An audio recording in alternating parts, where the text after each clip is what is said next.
We're going to go the wrong way if we keep taking in garbage into our country. Ilhan Omar is garbage. She's garbage. Her friends are garbage. These aren't people that work. These aren't people that say, let's go, come on, let's make this place great. These are people that do nothing but complain. You know, they came from paradise and they said, this isn't paradise. But when they come from hell and they complain and do nothing but bitch, we don't want them in our country. Let them go back to where they came from and fix it. Thank you very much. This is how we know they're terrified about what Donald John Quavius Trump is about to do. And so, to our Somali community, Daman Shabka, Somaliyed Kunul. Why does he know that language? What a disgrace. Ooh, ladies and gentlemen, it's finally happening. We have some major breaking news coming out right now. President Trump has ordered the surge we've all been waiting for. At the cabinet meeting, he said no more Somalians in the USA.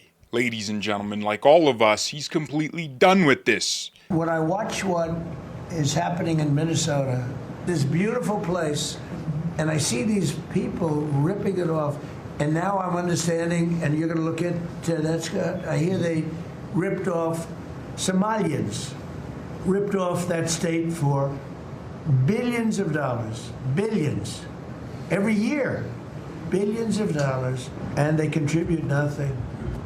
The welfare is like 88%. They contribute nothing.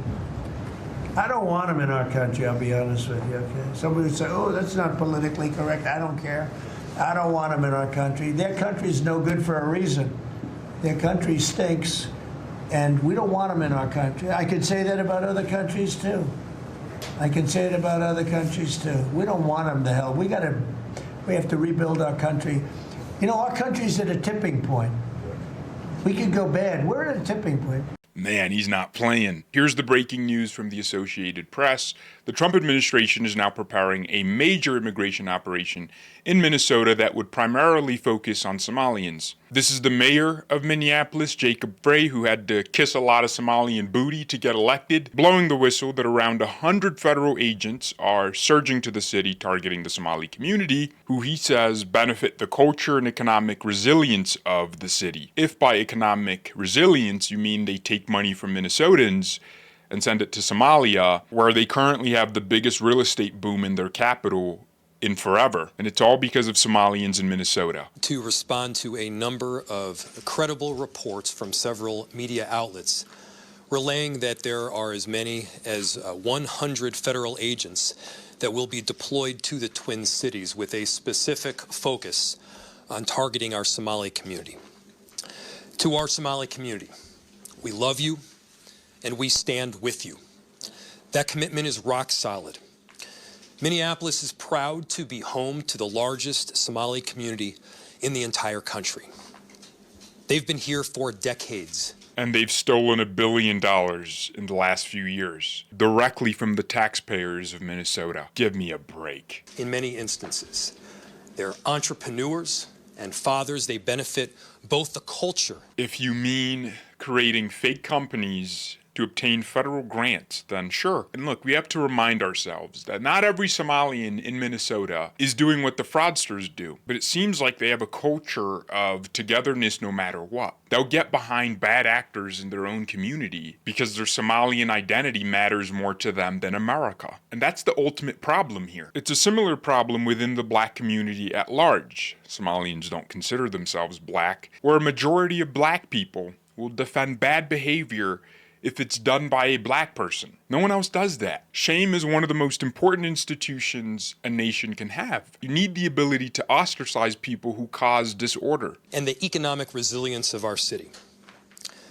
Targeting Somali people means that due process will be violated. Mistakes will be made. And let's be clear, it means that American citizens will be detained for no other reason than the fact that they look like they are Somali. Or because the immigration system in the Somali state of Minnesota is completely fraudulent. Homeland Security Secretary Kristi Noem discovered that 50% of visas in Minnesota are flat out fraudulent. We can safely guess that a majority of those are Somalians. Fraudulent visa applications signed up for government programs took hundreds of billions of dollars from the taxpayers, and we're going to remove them, and we're going to get our money back. Hopefully that's not just lip service. Here's the Minneapolis police chief demanding Somalians and residents call 911 on ICE if they start arresting people. Folks that are masked, that they're not sure if they're law enforcement, that they may be kidnapping people. Like, we have had those reports. This guy's a dummy. I want to be clear to the community. The community should know that if you see something like that, that is legitimate, that you don't know if someone is law enforcement, you should call 911.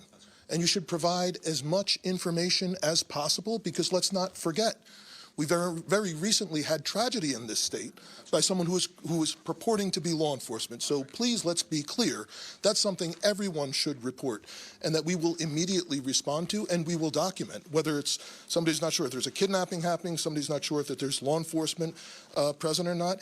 And that's something else that's additional policy requirements that we are implementing, that we will document and report these types of things anytime that we hear it, and reminding our officers of their duty to intervene. So if there is anything that is, a violation of someone's human rights or civil rights, excessive force or anything like that, they absolutely have a duty to intervene as police officers. So what, he wants federal law enforcement to be impeded? I am so glad the founders set the country up the way they did, where the federal government has specific responsibilities and duties that the states can't do anything about. Could you imagine if each federal administration had to beg different states to allow enforcement of different laws? This changes absolutely nothing.